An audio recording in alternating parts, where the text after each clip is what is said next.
యథా రాజా తదా ప్రజ అన్నట్టు ఎమ్మెల్యేలు ఎంపీలు ఎట్లుంటే జనాలు అట్లుంటారు. అందుకే ఉత్తరప్రదేశ్లో ఉన్న ఓ ఎమ్మెల్యే తమ రాష్ట్ర పబ్లిక్ ఎట్లుండాలనో చెప్పకనే చెప్పిండు.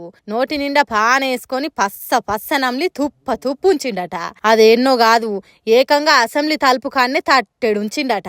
అది చూసిన స్పీకర్ సారు అందరు ఎమ్మెల్యేలను పిలిచి, ఇగో ఇది మనం జనానికి నేర్పించే మంచి పద్ధతి. మనం ఇట్లా చేసినాక సర్కార్ ఆఫీస్ గోడల మీద రోడ్ల మీద అక్కడ ఇక్కడ అని తేడా లేకుండా ఉంచారా, ఇదేనా మనం ఆదర్శంగా ఉండు అంటే అని క్లాస్ వీకిందట. అక్కడ ఉంచినోళ్ళు ఎవరో సీసీ కెమెరాలో చూసి అతనితోనే కొత్త కార్పెట్ కొనిస్తా అంటుండు. అబ్బా, అంత పెద్ద శిక్ష వేస్తే ఎట్లా సార్? కార్పెట్ కొనిచ్చే అన్ని పైసలు ఉంటాయో ఉండయో ఆ ఎమ్మెల్యే దగ్గర? మరి లేకపోతే ఏంది? ఓ 6 నెలలో ఏడాదో అసెంబ్లీ నుంచి సస్పెండ్ చేస్తే గాని ఇంకోసారి నోట్ల పాన్ ఉంటే అసెంబ్లీలో అడుగు పెట్టాడు. అంతేగాని కార్పెంట్ ఖర్చు కట్టి అంటారా? అట్లయితే రేపు కూర్చున్న కుర్చీలనే ఉంచి కుర్చీ కొనిస్తా అంటాడు. కాబట్టి గట్టి శిక్ష అయ్యనుండే. ఒక్క ఎమ్మెల్యేకే కాదు, పాన్ వేసుకొని ఏడ పడతాడు ఉంచే ప్రతి ఒక్కరికి భయం కలిగేటట్టు ఏదైనా చట్టం అదే అసెంబ్లీలో వేస్తే ఇంకా మంచిగుండు అని అంటున్నారట ఉత్తరప్రదేశ్ ప్రజలు.